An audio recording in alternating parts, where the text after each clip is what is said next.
Alrighty, it's about time we sit down and have a conversation behind camera.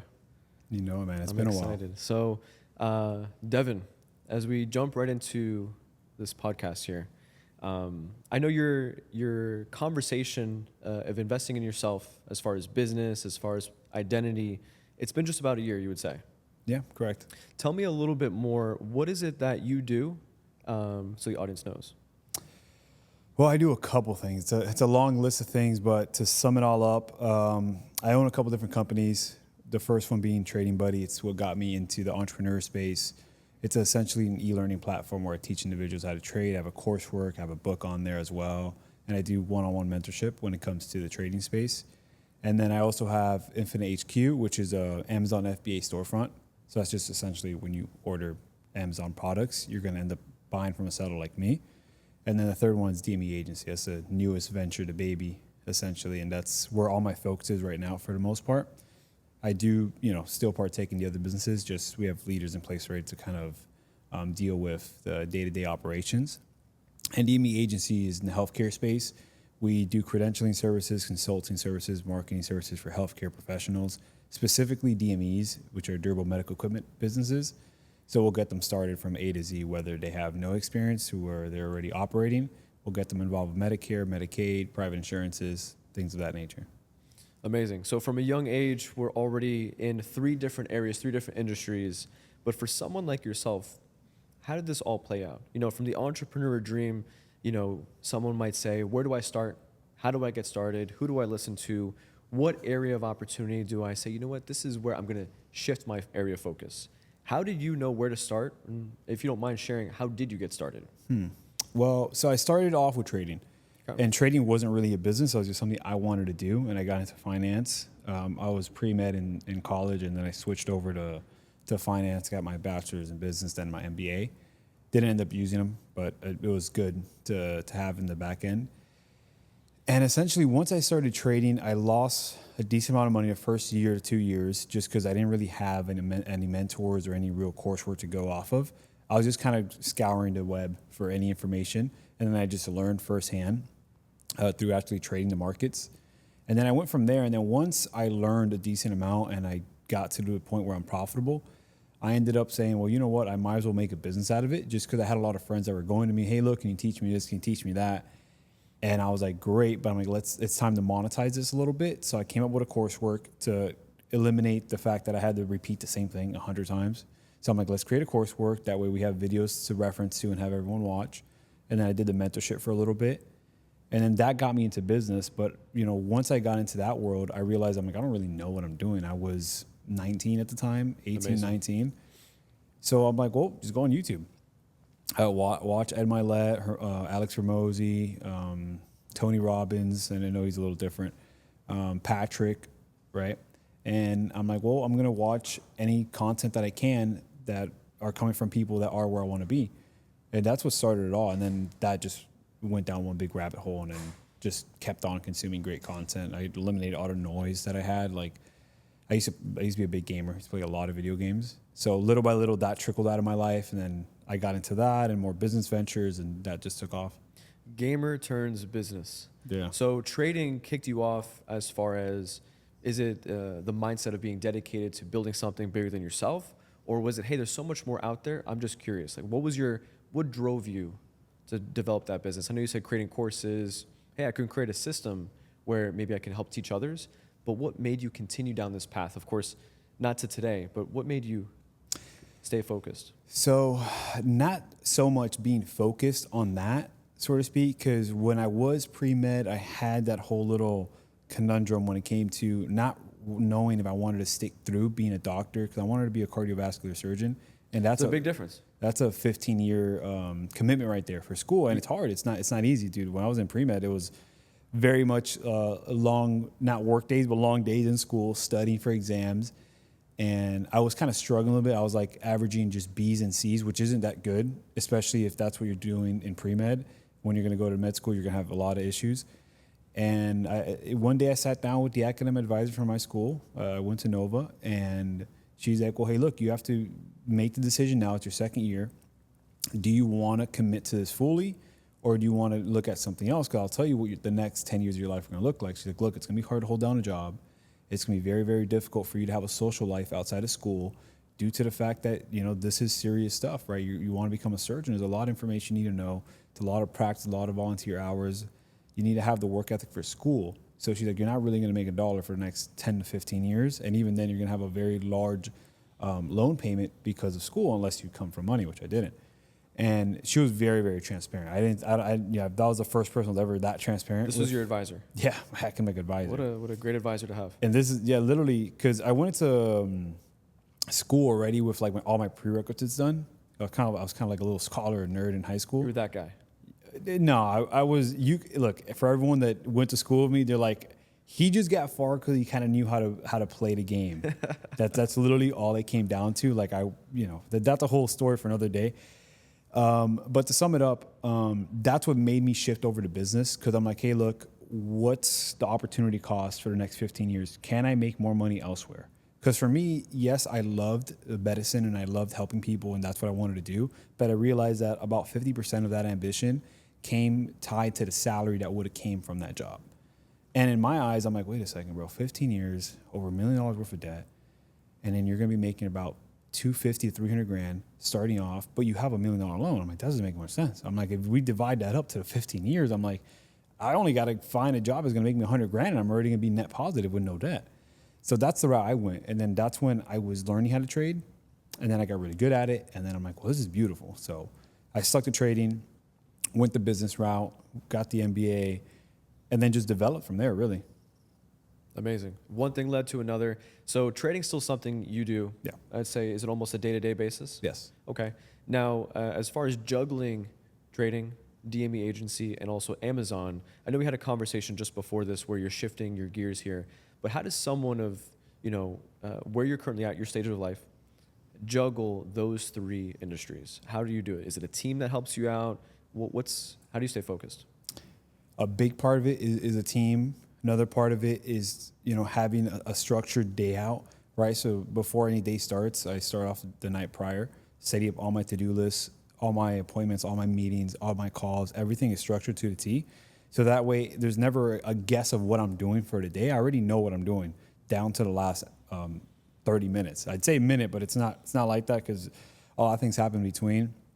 My trading's a lot more structured as well now too, because now that I trade with more size, I only trade maybe 2-3 times a week, if that. So at a monthly basis, maybe I'll take 4 to 6 trades, compared to when I was starting out and I had less size. I thought that, quantity would be better than quality, but now it's just a quality thing. So trading doesn't take up a crazy amount of my time, and I limited my time being spent in the businesses. So rather working the business, I'm working on the businesses. It's a big little shift right there, but I was only able to do that by hiring the right people and having the right team in place. Because without that, it's impossible to scale. Yeah, absolutely. You just reminded me, Tom Ellsworth. You know Tom. Mm-hmm. And I was in his office probably 4 days ago now. We had a one-on-one session about an hour, and we were having a conversation of time blocking your calendar. And it's a concept from Dan Martell, where it doesn't matter what you do, it needs to be in the calendar. If you wake up for the gym and you're there for an hour, time block for an hour at the gym.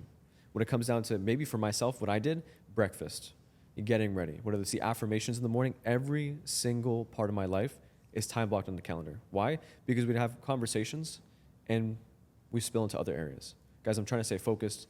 2024 is my year of leadership. And I know you just shared, you're borrowing the same word. Same thing, man. Yeah, it's essential. So taking advantage and making sure I control my calendar, and calendar consistency is a new concept that I'm focusing on for this year. So it's very much something that is an area of my focus, an area of opportunity for 2025. Yeah, no, I agree with you 100%. And how was that shift for you? Because I know you started off not doing what you're doing now, and this is all new to you. So tell me a little bit about what got you started. What made the introduction to get you into where you're at now? Absolutely. So I was someone who was always looking for opportunity growing up. My father, he was always someone who was good with his hands, very much the leader of the household. He drove the household, and it was his way or it was the highway. And from a young age, trying to figure that out, is this, why am I not able to go out on the weekends or do this, do that, stay focused? School was very much what he taught us. Do good in school, follow through, and stay focused. Those are the three areas. As I grew up, I had the opportunity to be surrounded by great people, great entrepreneurs.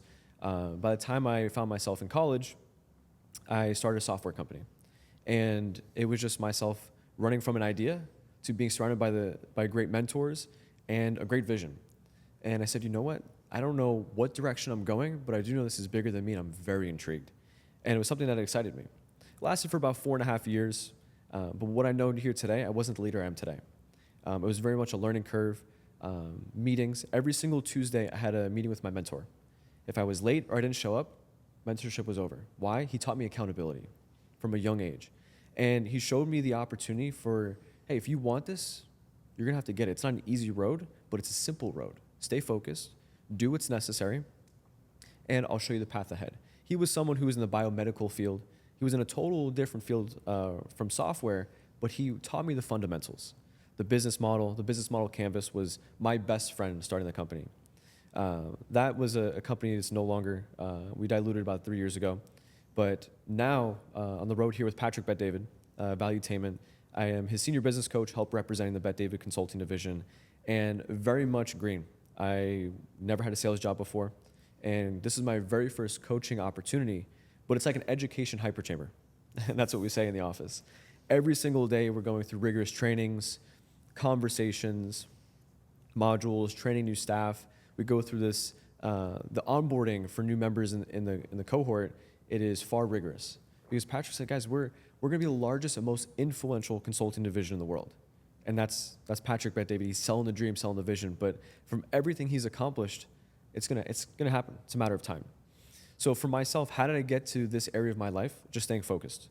I would say focus, consistency, but also believing in myself.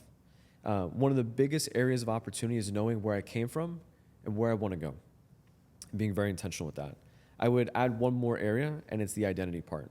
You know, I have conversations with multi seven-figure operations, all the way up to multi-billion-dollar divisions of JP Morgan Chase, and those are accounts I talk to on a daily basis. But they don't want to talk to Antonio. They want to talk to Antonio, who's a part of Patrick Bet-David's team in the Bet-David Consulting Division. And they see something greater themselves. I just had the opportunity to handle that conversation. So for myself, focusing on identity and staying true to my vision of where I want to go, that's what brought me here. Gotcha. So go a little deeper into that. How was that shift going from being an entrepreneur into software to dealing with, multi 7-figure, 9-figure guys? How was that? Because, you're relatively young when you did the software thing and then you joined Patrick. You're still young now. So how was that dealing with the big guys or the sharks in the world? It's very much a humbling experience. But the way I look at it is it's a paradigm shift. At the very beginning, it's great. I'm having these conversations with entrepreneurs I would have loved to have growing up when I wanted to start that business early on. And now they're just a quick speed dial away. I could just, hey Siri, and call this contact, and they would answer the phone. So very much an incredible opportunity, but all credit goes to Patrick. Patrick has built this platform, trust, conversations where if you watch the content and trust the brand, you're going to answer the phone. Why? Because Patrick's taking over the world. Patrick attracts a certain audience, audience where they're driven, they're focused, they have a maniacal sense of urgency, and they know where they want to go. So for myself, how am I able to handle those conversations or, structure my day-to-day to implement those conversations on a daily basis? It's knowing where I want to go and being focused on my personal trajectory for 2025. So for example, we started business planning back in October. If you're business planning now in January, you're already behind. Yeah, you're already behind. You were part of our workshop for the business plan here, but being very focused as to what I want. And as long as I am aligned with Patrick, aligned with our culture, the vision where we're going, it's an easy conversation. Because Patrick said, guys, imagine, an audience, 12,000 entrepreneurs, 15, 30, 100,000 entrepreneurs who are all aligned. They want to help save America, have conversations to, show that the American dream is real, prove that the American dream is real, and showcasing both sides of it. Sometimes you see media where it's left or right-leaning focus. Patrick will share both sides, and let's just drive. If you want to take care of your family, you want to take care of your friends, if you want to solve a bigger and better purpose and serve others, man, I'm so driven. I want to help out. I want to take that stand. I'll go a little deeper here. When I started my software company, I didn't know anything. I would look up, stories online, how to do this, how to do that. I was a part of Shark Tanks. I was a part of many pitch competitions before I got my first investment. And it's funny, you go up on stage, you have a conversation, and you would pretty much say, you would get the feedback right there and say, you didn't do your homework here. This makes absolutely no sense. The pitch, and you would go back home, do your homework, spend a couple days, pitch it again. And it was just fun at that point. But I wasn't the leader I am here today, or I didn't know what I didn't know. But now uncovering different areas of focus and knowing what I need to improve on, it's been an incredible journey, and that's what got me here today. So it's a work in progress, but it's very exciting. Now, do you think that all that came from having time in the business, maybe an age thing or an experience thing? As far as where I started from, Mm-hmm. I would say it was a combination of all three. I think it was being very motivated to try to build something bigger than me, one. Two is, hey, trying to prove others wrong. You know, having your list of enemies, like Patrick's book, Choose Your Enemies Wisely. I never thought about my enemies growing up. In fact, till today, sometimes it's not even an easy conversation for me to figure out who is my enemy. But I'll tell you right now, one of the enemies, of course, it's myself. It could be doubt. It could be, not giving myself enough credit where credit is due, or just not taking full advantage of something because maybe my mindset is not where it needs to be in that given moment. So the biggest area of opportunity is self-help and self-development. I'm going to turn this around and ask you. You just started your self-help and investing in your identity, leadership, those conversations just about a year ago. Correct. Why did you make that shift? Well, truth have it, it wasn't even for the self-help or the self-development. Honestly, it was just, I'm one of these weird guys where like, I don't like keeping money for myself. I'm like, okay, well, anytime I come into a large sum of money or I see the bank account's getting a little too large, I'm like, all right, well, cool. We need to use these funds. Cause like the whole reason money was created was for transactions. So at the time I'm like, well, I don't network with people. I don't really know anybody doing any big things. So I was like, oh, you know what? Let's go get the CEO tickets for the conference.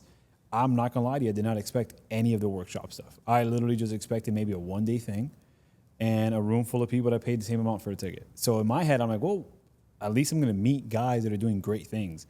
And maybe an idea will spark from there or a collaboration to some degree and we'll just grow from there. So I did it more so for the networking rather than the self-development. Because mind you, I've never had a mentor or anything like that. So all my self-development came from YouTube videos and, not even books. I'm not a big book reader either. Yeah, and the conference you're referencing is the Vault Conference. Yeah. The Vault Conference we had just last year in September. So for you, what would you say from your very first event that you paid for to be in that room, you're saying for networking, that was the approach. What was your biggest takeaway? Why would someone invest in themselves to be a part of an event? Doesn't have to be the event that Patrick hosts, but an event in general, what's the benefit? Man, my biggest takeaway, and it's always shifted. It's weird that it shifts from month to month because I look back at it and I'm like, okay, well, what really affected everything was the fact that there were 9-figure, 10-figure guys there. And I kid you not, like you guys opened venues at like 7:30. They were there at 7, running to their seats, which by the way, they're like almost assigned seats.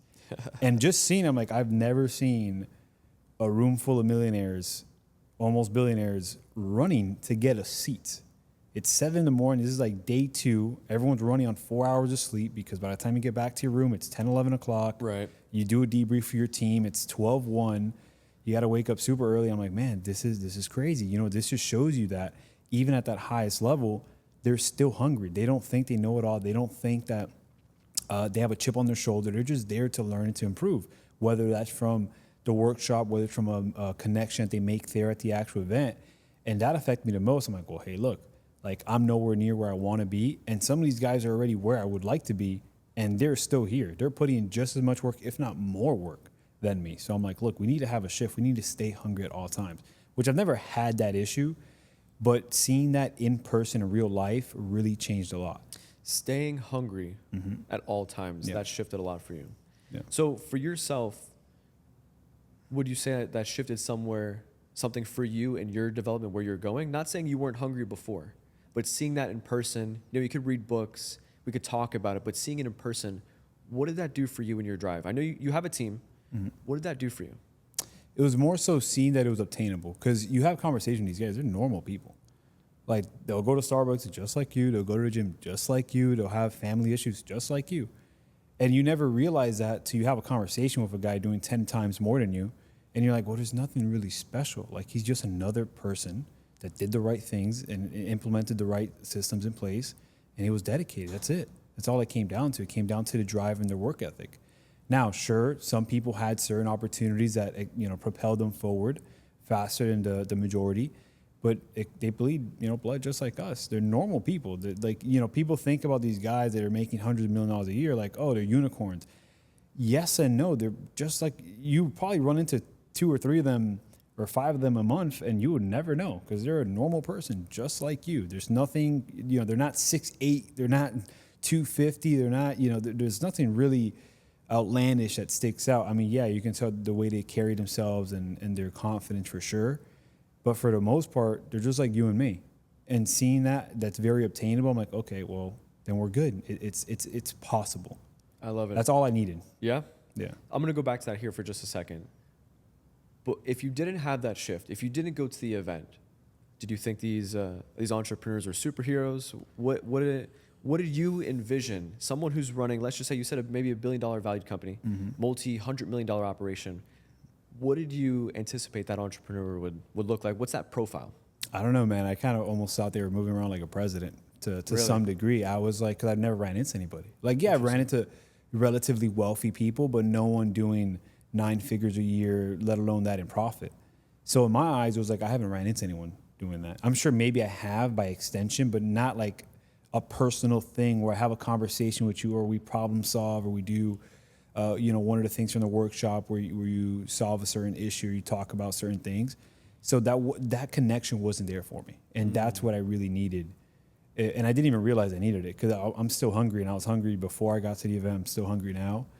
But the fact that I got into rooms with these people, had long conversation with them, I'm like, this is great. Like, it's 100% obtainable. This isn't like some unicorn thing. Like, you will get there. And look, this guy did get there. He's a normal guy. Yeah. And you spent 3 days with us, so yeah, that's definitely part of it. Back to what you were just saying, many entrepreneurs, and I'll talk about our event specifically, you attended the business planning workshop virtually. It's our only virtual event, but we had in-person experience. And some of the entrepreneurs that I dealt with specifically said, hey, listen, coming to the event, of course, it's a different experience. There's 16 entrepreneurs in a very, very, very small cohort. They spent, the necessary funds to be in that type of room with Patrick. But sometimes they just spend that money to be in that room just to know that there's other entrepreneurs that are doing the exact same thing as me. Sometimes they just want to know that, man, you have 3 kids, married for 10 plus years. What's your last appointment like? What does that conversation look like? Sometimes that entrepreneur, the leader of the household, they can't bring that conversation home to their spouse. And they're not going to share it with the kids. Sometimes they just want to have a conversation with Joe that they meet at the event. And man, he's going through the exact same thing. He's the exact same type of entrepreneur I am. Yeah, and I agree. It's fulfilling. I agree. I mean, I said the same thing. I think a big part of it is not even, because I feel like once you get to a certain degree or a certain level, you kind of know all the stuff that needs to be implemented, but you kind of just want relatability. You want to be able to, be in the room with the same type of people. And mind you, once you get to the high echelon of business where you're doing the 7, 8, 9, 10 figures, now your circle gets smaller, and smaller. But outside of your team, you probably don't have too many friends that are doing things at your scale. And I think that's what these events are good for, because if you're an individual that you did great for yourself, beautiful, good for you, but you're struggling to find individuals that are in the same headspace as you with the same ambition, the same drive, I think these events are beautiful because it's going to put you in the room with all these right people. Now, don't get me wrong. Yeah, you're going to have to spend a pretty penny to get involved, but that's okay. Yeah, that's what you're making the money for. One of the biggest lessons, where it's, by the time this video is recorded, it's early January. And one of the biggest lessons I learned in 2024, I'm going to ask you yours here in just a moment, is to be careful who you associate with. Growing up, I was surrounded by small-minded people. And that type of environment shaped me to who I am today. Now, I've been working on and focus and putting myself in different areas, but imagine if I was in an environment where I was surrounded by big thinkers, the Donald Trumps, the Elon Musks. Now, that's crazy to say from a young age, I get that. But imagine being around those entrepreneurs who know that there's just a next level. There's always starts that next mountain. There's always that next step to take rather than, playing the victim mindset. So for something, one of the biggest lessons that I learned in 2024 is there's always a next level, and that level is always a new level of difficulty. Being surrounded by Patrick, we have conversations on a daily basis, whether he's walking the hallway, whether he's going from podcast to a meeting, or we actually have a meeting with Patrick. Every conversation we have together, or every time I'm in that room, he shows me that I'm thinking far too small. So for you, last year, looking back at 2024, besides the event where we just spoke about you being a part of our event here, what's the biggest lesson you learned? Man, so you said besides the event? Besides the event, maybe it is the event, but besides knowing that there's other people that are out there that you just mentioned, what's another lesson that you could share? Man, I think my biggest personal lesson from last year was, there's no shortcut to where you want to get to. You just got to put in the work. And my biggest shift last year was being consistent, waking up at 4 or 5 in the morning to get started early so I have enough time throughout the day to do it. And last year was just like constant reminders. Any day I did not wake up at 4 or 5, there was some fire that happened the moment I woke up, and I'm like, wow, great, now I can't get everything done. And then the days that I would wake up early, opportunity would just present itself, whether it's for one of the businesses, whether it's a new relationship, for a business transaction, whatever the case might be.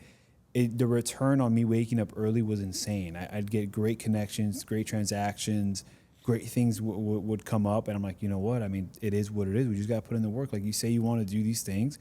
Well, then are you willing to pay the price? So I'm like, yeah, I'm willing to pay the price. So we're going to do what we got to do.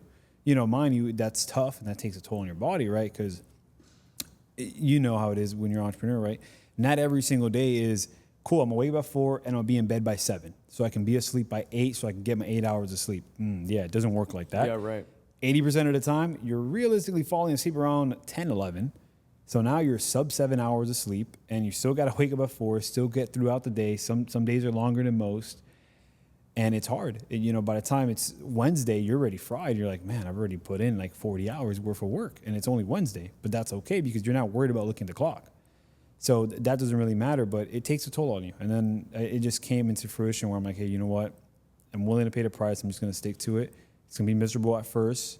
It's funny because a buddy of mine had told me, he's like, when are you going to get back to like just waking up at 9, 10? And I'm like, look, I got another good, say 30 years of waking up at 4, and then I'm done waking up at 4. Like, dude, when I'm 50, 60, I'm going to wake up 8, 9. That's going to be respectable because by then I'll have enough things built out, enough management built out to where I could really get hands off. But I'm like, look, I know this is going to be the life for the next 30, 40 years, and I'm okay with it.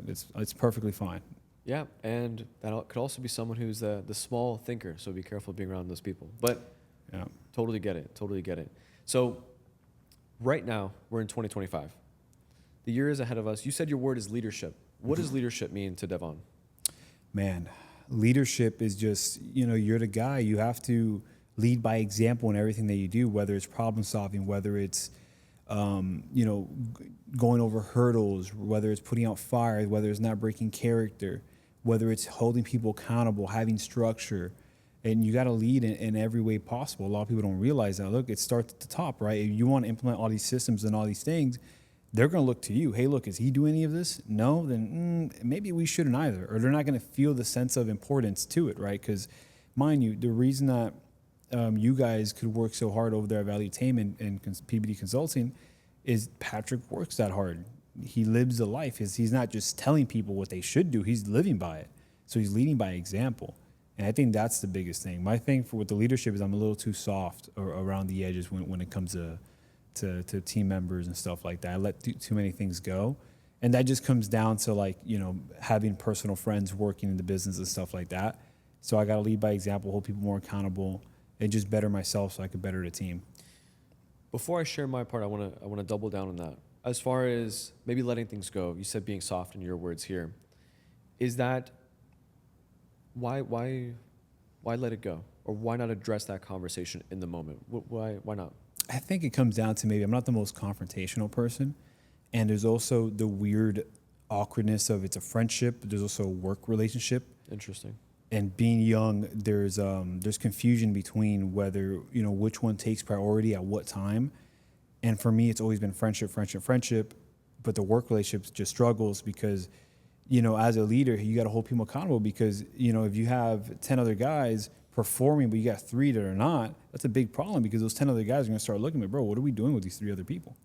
That's a big problem. Why are we being held up to a certain standard and they're not? And that obviously always comes down to personal relationship, and that's a bad thing. So that's where I say soft, because ideally you got to be a little bit more rough and have those hard conversations. Right. Patrick shares 3 concepts. It's buddy, mentor, challenge. Someone joins the team, buddy, let's build a relationship. Maybe we're going out to lunch. Maybe we're spending some time together, going through onboarding, having conversations. We're buddy. We're building that trust, that relationship. Mentor, hey, listen, this is where the company's going. I'm selling the dream. I'm selling the vision. This is what your life could look like. This is where we're taking the company. This is the area that you could fulfill. And then challenge. Hey, listen, if you're here, I'm serious about where we're going. These are the conversations we're going to have. I'm going to hold you accountable. I'm very serious about the journey and where we're going next. And I'm going to challenge you. Is this something you're okay with? And going along that 3-step process, buddy, mentor, challenge, sometimes entrepreneurs can't get past the buddy. And it may be something there when it comes to friendship. But for myself, having crucial conversations and being a little bit more confrontational is something I'm improving this year. I'm sure you've read the book. If not, this might be a good opportunity. Crucial Conversations. No, I haven't read it. There's a book for you. There's a portion of the book, one of my biggest takeaways is lag time. From the time where something happens where it needs to be addressed, but maybe we're not addressing it because maybe it's a friend or we're not addressing it up front, that's when the clock starts ticking. Between that point to when you address it's called lag time. And sometimes you could tell in an environment, in a business, how strong the culture is or how strong of a workplace it is to work in depends on the amount of lag time in the workplace. So those conversations need to be addressed. Maybe that's an area of opportunity to take that, that friendship or that relationship with that friend or that colleague to the next level. But maybe before I go deeper here, what do you think the business would look like if you could go from buddy to mentor to challenge? Where do you think you'd be in business by now? Oh, way further down the line. Way further. I think there's a lot of opportunity costs when it comes to having leaks and lack of performance. Therefore, and that could come from drive, that can come from not having a clear vision, a bunch of things. What we did recently is we just implemented a system to where it's all trackable on what everyone's performance is on the week-to-week basis, and everyone has access to that. Everyone can see it, right? So if you went and landed 10 clients in the last 2 weeks, you can tell, let's say John only landed 2 clients, right? That's in the dashboard. Everyone can see that. Everybody can see that. Everyone can see that. So it's kind of like a friendly, competitive way. It's like, well, wow, this guy's doing a lot more than me. So that pushes people to do more, because that's the way I work. If there was a leaderboard stacked between 5 good friends, trust me, I'm looking at that top spot. I'm like, okay, what do I got to do? What's he doing up there? Can everybody equally see that as well in the office? Yes, everyone can see that. And that was just something we recently implemented, because I'm like, okay, well, look, if I'm not as confrontational and that's my weak point while I'm working on that, what else can I do to aid myself to try to improve that workspace in that sense? And that was just a little solve. Yeah. And also, camaraderie creates blind spots. Yeah. So it's a good area of focus. My word of the year is also leadership. Mm-hmm. And what that means for me is knowing, like I said, I shared at the beginning, knowing very clear as to where I want to go, what role I'm going to play in 2025, but also what are the alliances that I want to build? Who are the conversations? Who are the people I want to have conversations with? Trump's on that list. Elon Musk is on that list. We're going to Mar-a-Lago in April. I'm very excited for where these conversations could take me, but taking advantage when an opportunity presents itself, what can I do with that opportunity in that moment? That's something that I want to focus on here. But leadership could be in the household, with my parents, with my family, with loved ones around me. It could be with the team I'm driving. It could be with my colleagues. It could even just be a conversation like this. What are we doing and how intentional can we be? But leadership is my area of focus for 2025. Now, would you say you're choosing, because I chose leadership out of just me knowing that that's not my best performing skill set. Would you say that was your struggle 2024, or is that just something you want to continue to improve on? I would say a combination of both. There's so much areas to improve on, but leadership is my next step that I believe in personally. So, for example, when we're having a conversation right now, I want to know, why does Devon do what he does? Why are you about to move to Texas? Why are you running 3 operations? Why does it make sense for us to sit down and even have this podcast? What are the level of conversations or decisions that you're making that I can understand, because I want to improve? You're a leader in certain areas that I can also improve in. But also, let's just say you go to a networking event or you meet somebody in a coffee shop and it turns out they're a business owner, they're an entrepreneur. I want to ask all the questions on, how did you get to this point in your life? My questions, my scope, my lens, it's all focused on leadership. for example, I meet an entrepreneur in a coffee shop. They run a franchise. It could be in hospitality. I want to know, how did it make sense for him to get started? Wife, kids, how do you integrate? How does that work? You know, someone who's trying to accomplish, maybe they're trying to grow their franchise. Maybe they want to buy a portfolio. Why does that make sense for you? Is that something you could handle? What is it that you're solving for? I want to know. I want to ask those questions. Why? Because I'm going to get to that level. I'm going to have conversations with entrepreneurs. Maybe I can give them that value. So focusing in different areas, as long as I know my North Star is leadership, all my questions and conversations are going to add up to leadership. I like that. Cool. I do the same thing, but weirdly enough, maybe it's because I'm kind of a little bit of an introvert. I'm not the biggest talker. Once you get me going, I'll talk for a long time. You're a talker. But I'm not one of these guys I'll bump into at a coffee shop and I'll talk to you and ask you questions. But my curiosity is more so on the back end, right? That all the content I consume is great content. It's all educational stuff, whether it's for marketing, whether it's for ads, whether it's for networking, whether it's for scaling for an exit, things of that nature, even things that I may not be doing currently. I like watching videos on that end because the way I look at it is the same thing you said. I'm like, well, what can I take away from this person's doing this great thing already and implement it for my life? Because there's always something to be learned in the mix. So that's what I do on the back end. But yeah, that leadership, that's actually great. I've never thought of catering questions towards that one goal that one skill set that I want to get better at. It's really intriguing right there. No doubt. Yeah, it's only the beginning. We're just getting started. Yeah. So we have the whole year ahead of us. And trust me, we're not going to blink because before we know it, we're going to be in summertime. What is something you're most excited for 2025? Well, I mean, 2025 is going to be a year of growth in multiple different aspects, right? Relationship, business, ventures, team, the whole nine. I'm really excited to put the whole plan in place and put it in motion, right? Because, we did the business planning workshop a couple months ago, and just having that comfort level of knowing that, hey, look, we're already structured out. We're good. We know exactly what we're doing when we're doing it. And it's all about seeing it all play out. And that's what I'm excited for, man. I love taking action. I love putting things in motion. I love seeing the hurdles that we'll come up with and get over and optimize and go from there. I'm really just excited to see all the work that's being put in on the back end come into fruition on the front end, right? Because a lot of people don't realize this. Your results of what you're living in 2025 came from 2024.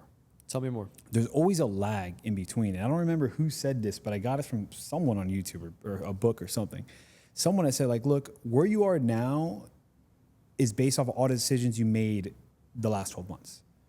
Whether it's in the gym, whether it's starting a new business, whether it's a new career path, whatever, all that, there's always a lag. There's always a lagging indicator that remind you, let's say if you made the decision to go to the gym tomorrow, you don't get results today's Sunday. You don't get results on Tuesday.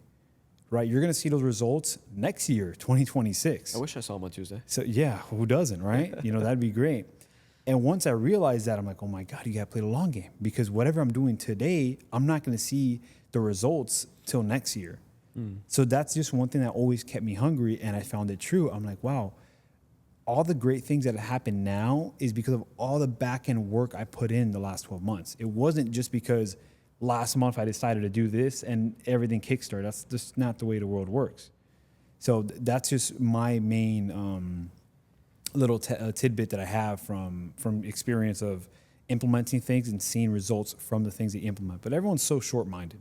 Right. You said something. I want to challenge you. You said growth, looking for different areas of growth, relationship, business. But you said the word is leadership. Is it growth or is it leadership? Or is it a combination of both? What's the focus? It's a combination of both, because I don't think that I could grow exponentially to the way I want to without expanding on leadership. Because once you're growing a team, but if you're a terrible leader, problems are just going to trickle down. So it's a mix of both for me, because I know that in order to scale and grow to the degree I want to grow, I need to become a better leader. I'm not saying I'm the worst leader now, but I'm a firm believer that you could always improve no matter what. We're sitting in front of the mirror. You're talking to yourself. You're thinking right now, leadership's my focus. Growth is my focus. Improving areas of my team. You say, I need to be a better leader. Today, this is what I'm going to do to show my team I'm a better leader. What does that look like? What does that sound like? If you could choose one area, it could be the smallest area, but I'm improving this area for leadership. What is the first thing you implement?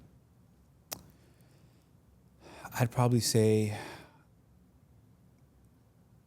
content consumption. I think there's a lot of noise and there's a lot of distractions when it comes to what we do all day, and people don't realize it. People don't realize that whatever you have playing in the background actually goes into your subconscious, and that ends up, being in your head most of the day. And that's why I tell a lot of people, I'm like, hey, look, you got to understand, what are you trying to do in life? And this is one of the questions I ask everyone that comes onto the team. I'm like, look, I need to know where you want to go so I know how to treat you, right? Because if you're someone that is okay, just making six figures, there's nothing wrong with that. That's perfectly fine. You just want to make your first 100K a year, whatever the case is, beautiful. But if you tell me that, hey, look, I want to be a 7, 8, 9-figure guy, then I'm going to treat you very different. I'm going to hold you to a different standard, and I'm going to set a routine in place for you that's going to be very, very different than most, because you're hungrier than the others, right? You want to accomplish the things that a very small percentage of the world ever gets to doing. So we need to put things in place for you to get there, and you have to understand that that's not the norm. That's not what normal people are doing, right? You have to be willing to make sacrifices that not everyone is willing to make. But if you just want to get to 100K a year, or several six figures, that's okay. But that's a different lifestyle, right? I mean, you've worked with people from wide ranges, people that are making their first couple six figures to guys making several 8, 9 figures, right? And you can tell they're very different walks of life. Not everyone's the same. Their routine is going to be night and day from what a normal guy's doing, and their work ethic and their drive and all that. So my main thing is pinpointing where they want to go, and then my answer varies on what they should do. Knowing how to drive them. Yeah. Amazing. So leadership, focusing, growth. I like that. So for us in this conversation, we talked about leadership. We talked about 2025, where we're headed, what that looks like. 24, the biggest lessons here. But how about the vision for what you have, maybe the next 5, 10 years from now? Maybe not specifically your vision. We can get into that. But if we can share from your perspective, if you can map out the next 5 to 10 years, how do you do that? What does that look like for you? Mapping out what the next 10 to 15 years look like? Well, it comes down to the flywheel that you guys did on the Vault. There's a lot of different divisions that I want to build out for the company. It's all going to take time and a lot of capital to do. Next 5 years, we'll be coming out with a media company in the healthcare space, basically just newsletters, regulations, updates for doctors, physicians, hospitals, clinics, DMEs, basically anybody in the healthcare space. Any new regulations that insurance has come out with, we want to have a media hub for all of that, included with a newsletter. And we also want to open up a consulting division in DME agency or the healthcare space, just because we kind of already do that right now. But it's one of those things that we do it just because we're very small, we're very early on. So it's just an added bonus for all our services. Because the way we look at everybody, hey, look, let me know your numbers, let me see what you're doing, and I'm gonna identify pain points that you need to address in order to scale. Because the way I look at it, if they grow, I grow. And I tell everyone, hey, look, right now we're doing a lot of things almost for free, just because we wanna build up that rapport. Once we build up that rapport, then we're gonna branch out, do the consulting as well, do the media company. We also have a software side of it, because we do some software on the healthcare side as well for CRMs. So there's a lot of things that would come into the next 5 to 10 year goal. And I say 5 to 10 just because it depends on how long it all takes to really build out. We'll probably roll out the media company by the end of this year. The software company's already in the works. But to get to the scale that I want to get to, it would definitely take a couple years to fully grow out. Patrick shares all the time that he will never, ever compromise the vision, nor will he ever compromise the time frame, the time it takes. We'll never compromise those two areas. But I want to share a quick story. As far as effectiveness, hunger, and clarity. When we talk about vision, we had a conversation with an entrepreneur. And he's been in our community for quite some time. Between 30 to 40 million range, does well. He's been running the business for quite some time. He was having a conversation with us internally. I'm not going to share any details here to protect the entrepreneur.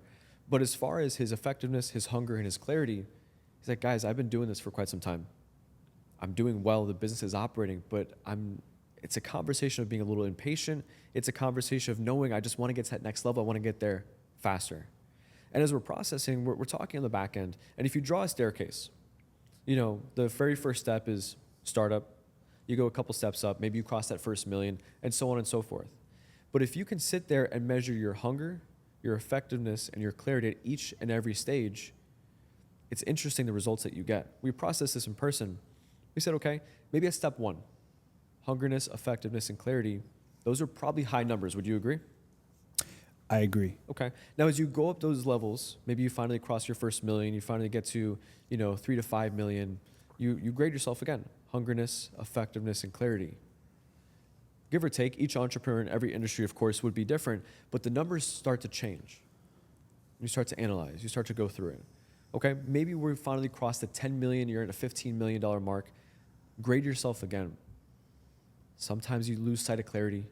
Maybe the effectiveness isn't there. Maybe the hunger. So one of those areas or both of those areas out of the 3 are probably taking a hit. But as we had a conversation, we're talking on the back end, he goes, hey, you're the leader of the household. Would you agree? He goes, yes. He goes, okay, married with kids? Absolutely. So if you can rate your clarity right now, clear on your vision, what is that? I said, I would probably give it a 6. Patrick goes, yeah, I would agree. Okay. Your wife, if you're a 6, is it fair to say maybe she's at, in all due respect, would you say she's probably closer to a 4? Okay, yes. For this example, we'll put it at a 4. Okay. Now you have 4 kids. Got it. If you're a 6, she's a 4 in clarity, how clear are your kids? What is the vision that your kids have? It's safe to say probably closer to a 2. You're doing your kids a disservice not having a clear vision. Let's take that concept and put it into the business. If the entrepreneur, the CEO is not clear as to where they want to go, everybody suffers. Everybody around them suffers. Why? Because you're not taking it serious, or maybe you've just been winging it, or maybe you just don't know what to do and you're not the best leader for the company. That is for leadership. That is for crucial conversations and what we were just talking here just a few moments ago.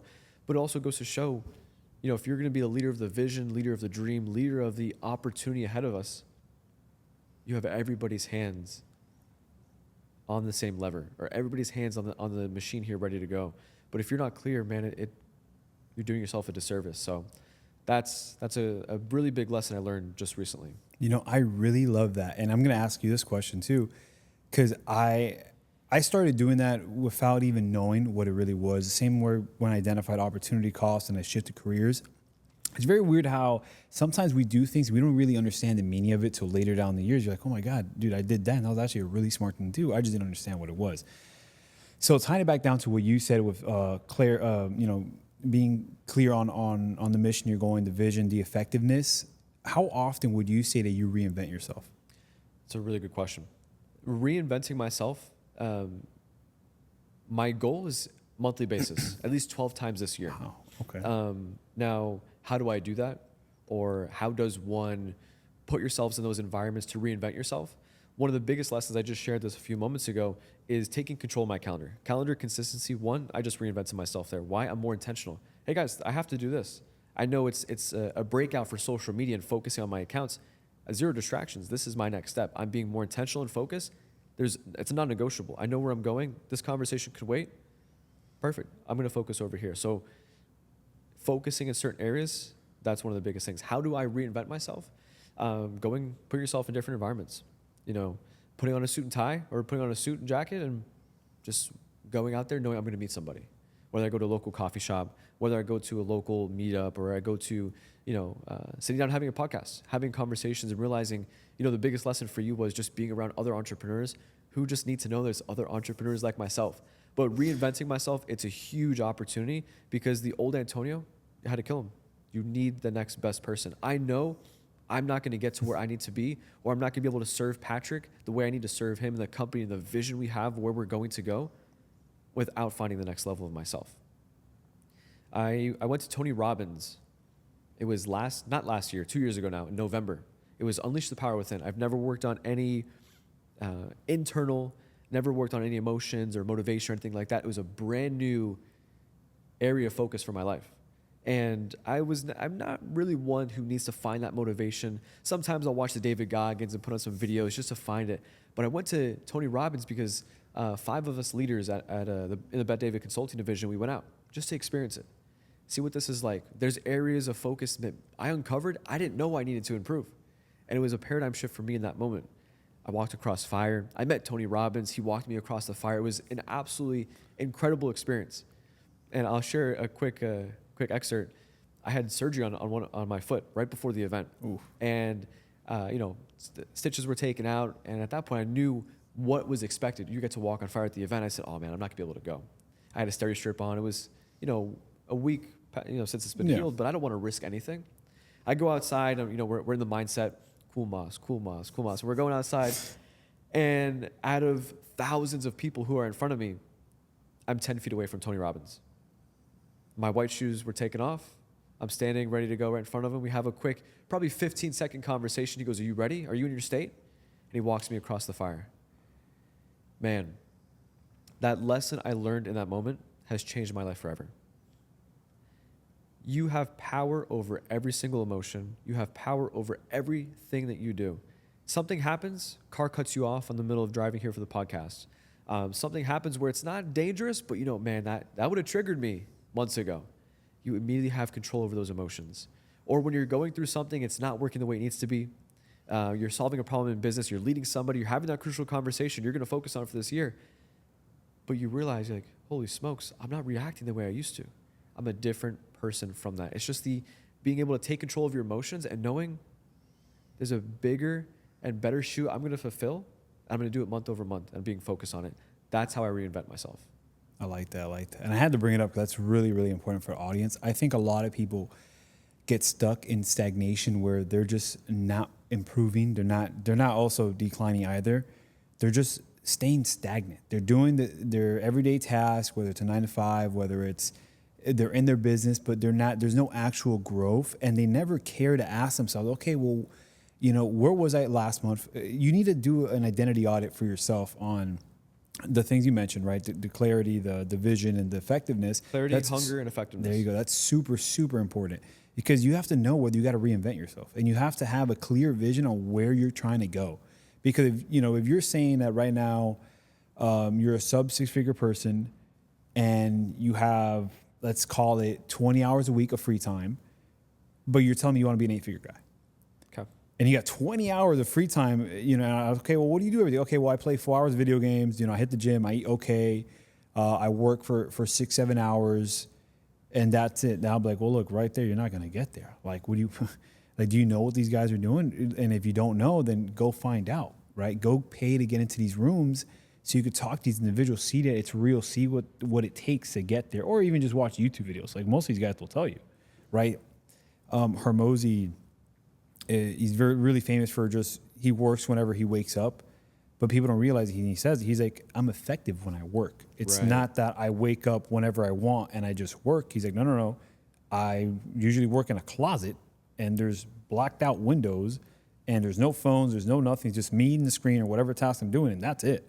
People don't realize the difference on effective work time rather than just normal work time, because most people will be like, oh, well, today was a 12-hour day.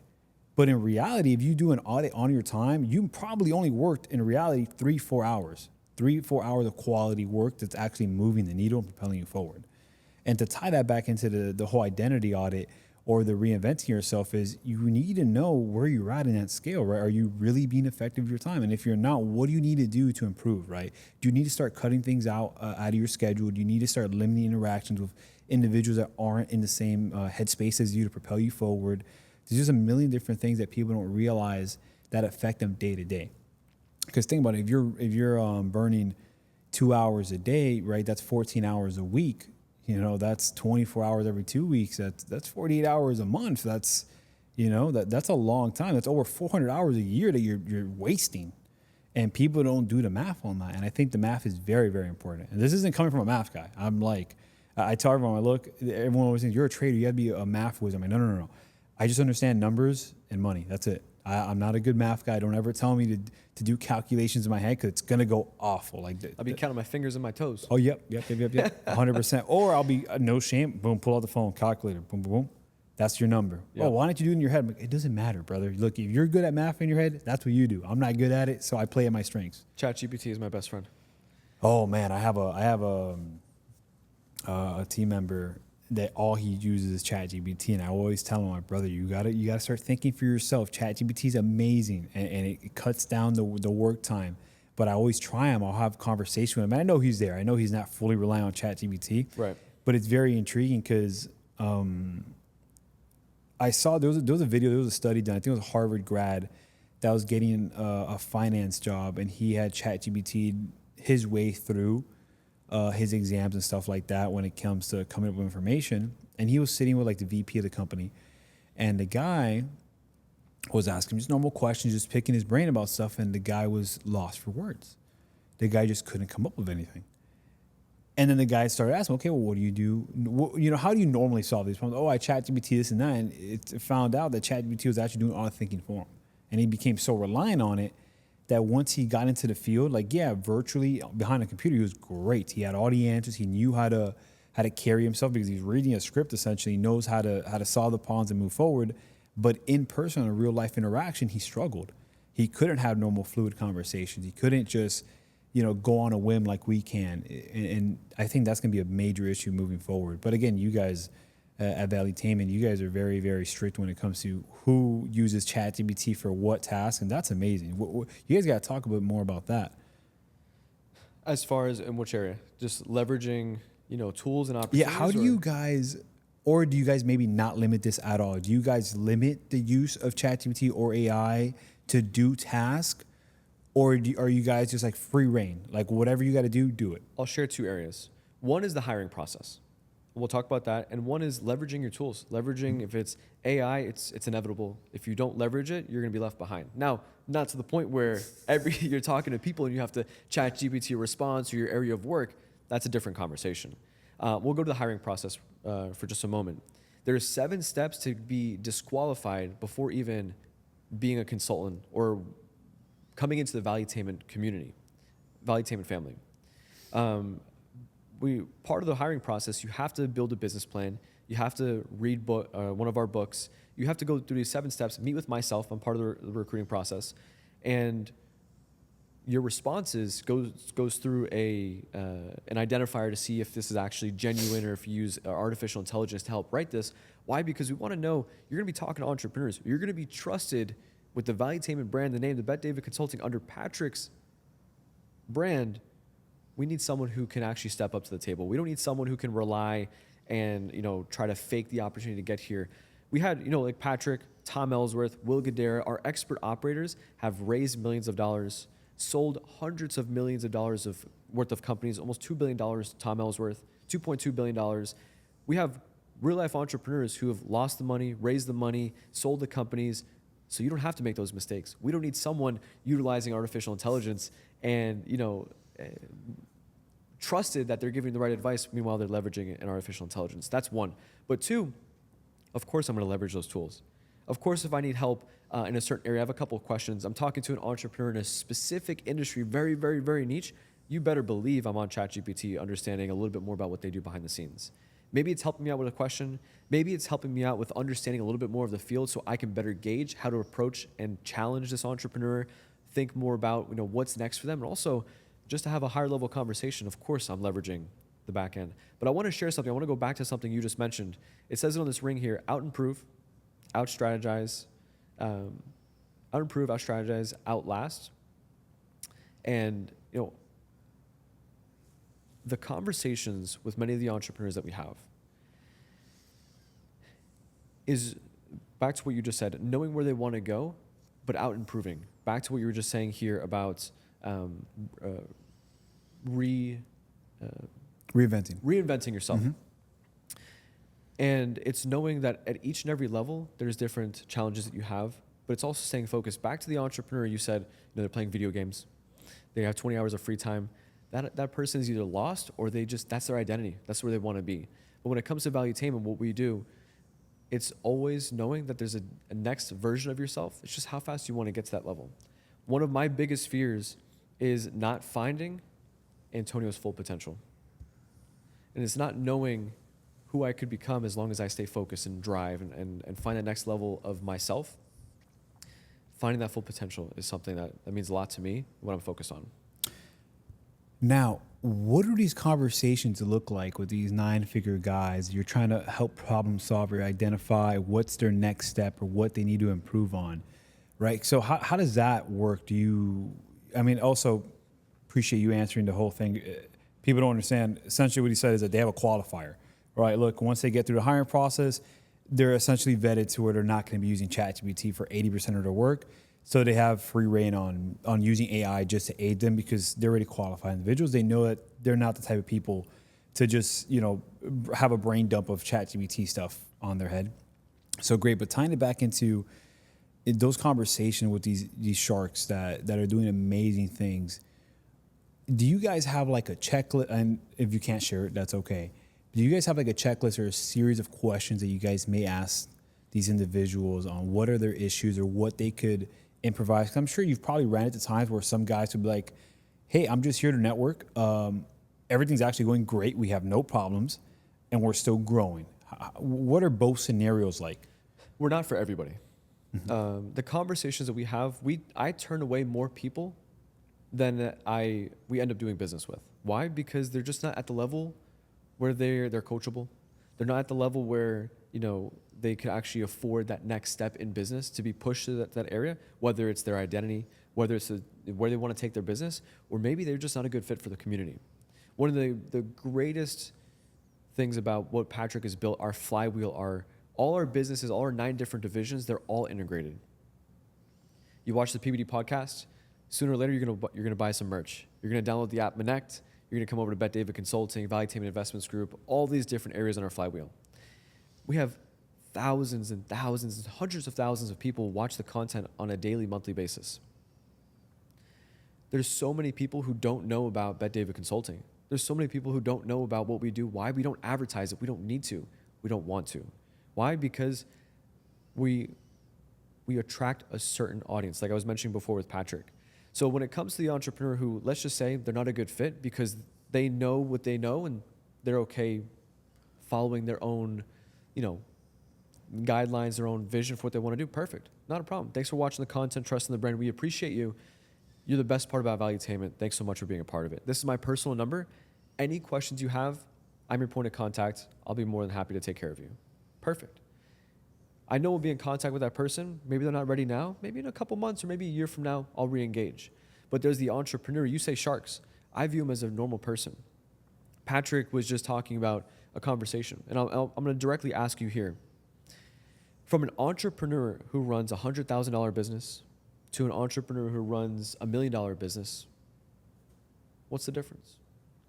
Okay. What's the difference between an entrepreneur who runs a multi-million-dollar business to a $100 million business? Okay. What about a $100 million business to a $1 billion business?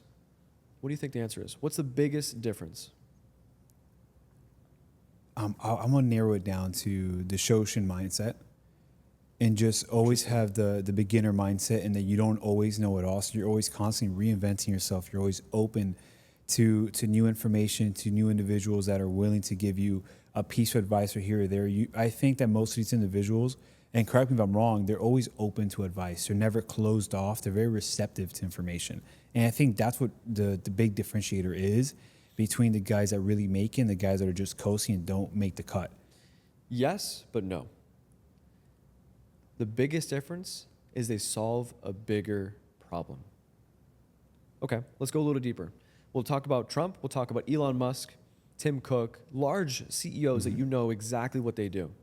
So, for example, what do you think that they're solving for? We'll say Elon Musk. What is he solving for? Oh, he wants to go to Mars. He's solving for this world going extinct for the most part. It's a huge problem. You hit the nail on the head. Oh. It's so simple. Anybody can understand that. This guy, have you read his book? No, it's a huge autobiography. Okay, I'm about to give you your second book recommendation here. Crucial Conversations and Elon Musk. Let me tell you. There's hard work and there's Elon Musk. Sleeping on the factory floor. He doesn't care about house. You think he's driven? He doesn't care. How do you say it? The richest person in the world. You think he cares about a house? No. He has a house probably smaller than this room we're in right now. Yeah, he said he was living like a little pod where essentially it's just like a little trailer and he just parked it and then now he lives in the office. He's a crazy guy. The toys he played with when he was young, cars, rockets. He had enemies. He has, emotional concerns, all these different areas, but it built him who he is today, and he's going to Mars. But the mission and the vision is so simple, anybody can understand it. So part of the conversation is on the team, on the Unstoppable team. Shout out to Team Unstoppable here. Simplify to multiply. We want to make it so simple. Sometimes we make it far too complex. But we need to solve a bigger problem and make it so simple it's duplicatable. Duplication is 100% area that is far too overlooked. You're a rock star in what you do. You might be great trading, DME, Amazon, all these different areas. You're going to Texas very soon from what you were telling me. But if we can't duplicate ourselves, you're a rock star. But who else is a rock star around you? Who have you built? Who are the conversations we're having? You know, I'll talk to entrepreneurs. One of the biggest areas of opportunity, you're to the CEO. You're an incredible entrepreneur. You built this. You sacrificed birthdays, weddings, holidays to get to this point in your business. Congratulations. Getting over that first million, man, it's 80% of businesses can't get past that. You're now closer to 10 million. You're closer to that 20 million, man. Congratulations. But duplication is something that sometimes is far too overlooked. Why? Because this is my baby. This is my trust. Why am I going to offer this to this person? We have a conversation internally. Tom always says it. There's trust. Trust but verify. Trust but verify. Making sure that, hey, this is being done the way it needs to be done. But sometimes entrepreneurs can't have that conversation. I was talking to an entrepreneur. He's been running this business for 30 years. Congratulations. Great guy. Scraping, close to that $1 million mark. But he shocked me. He said, guys, I've been struggling with this concern for 9 years. I didn't say 9 months. I said 9 years. I said, hey, do I have permission to be direct? He goes, yeah. I go, are you sure? Because I might hurt your feelings. Do I have permission? He says, yes. No, I'm being very genuine. I said, 9 years. Why did you wait more than a couple months, let alone 9 full years? That's almost very close to almost half the time you're in business and you're struggling with this area. We got very deep and I'm not going to share it here, but he's struggling with an area where it could easily been fixed, but he's at the point where he's okay working towards that. And it's something that it's okay for him trying to figure out. He wants to figure it out himself. If he's okay trying to figure out and he's not open to the conversation of fixing it, then I can't help him. You have to be willing and able to see it through to get the help you need. Sometimes I do have to do the part to show them there's a big gap from where you are to where you want to go. I have to make that gap very clear. It was clear, but he just wants to figure out himself. But 9 years trying to figure out where he's stuck and why he's stuck, and he's still tooling with it. Some entrepreneurs, they just want to do it themselves. They're stubborn. I agree, man. And I tell people all the time, I'm like, look, I had posted on my story not so long ago. I said, look, it was January 1st, right? Literally just a couple of days ago. I'm like, if you're not where you are, where you want to be in life right now, pay attention to what you're doing today and what you did the last 5 days. That's going to be a clear identifier of where you're going and what you're putting into, because January 1st was a Wednesday this year? Yeah. A lot of people took it off. A lot of people did nothing January 1st, did nothing the month before, had no sort of plan in place, yet they have big aspirations. I'm like, look, man, don't go tell that lie to someone else. Don't tell me that lie, because I know you're not there. I know you're not serious enough, because if you were serious enough, you wouldn't look at January 1st as it's a Wednesday. I'll start Monday. Start Monday. Brother, your competition started 4 months ago. Your competition looked at Q4 and we got to prepare for Q1 next year. And that's how that's how you just level up. You can't just be stuck in that mindset of, hey, look, this is what I always do. I always take the first off. I always take the day before off. I always coast the last month just because it's the holidays and I take it easy. And that's okay. There's nothing wrong with that at all. But most of the guys that are doing that already have a plan in place as well, so they can kickstart the year rather than playing catch up. But what do you think about that? 100%. I'm over here trying to hold back my laugh because we talk about that internally. I told you October, we started building business plans. We're very intentional. Mm-hmm. Where we're going the next year, planning, vision boards, team accountability. What do you want to do? What drives you? What's the next version of yourself look like? Killing off, cutting the fat. Your friends, family, people that you no longer need to associate with. I did say family. I'm the biggest family guy that I know. But there's some people you just need to stop associating with because you have big dreams and big goals. It's a hard conversation. Many people won't do it. But if you're very true where you want to go, you'll end up doing it. But I want to share this really quickly. As we start getting closer to December, we started saying, guys, we'll start getting conversations. Hey, we'll entertain this. We'll consider this next year. Do I have permission to be direct? Yeah. Some people take a holiday. Some people take a hollow month. And there's many small minds out there. They'll take off the rest of the year. By the time Thanksgiving comes, that Wednesday before Thanksgiving is the hardest your employees are going to work until January 1st. They already checked out. They're in holiday mode. Skiing, gifts, cookies, maybe time off, alcohol, those friends, those family. You're now surrounded by those smaller minds. But that's the hardest your employees are going to work until the new year. So it's a holiday month or it's a holiday. That's why I was I laughing like when that. you I shared like that.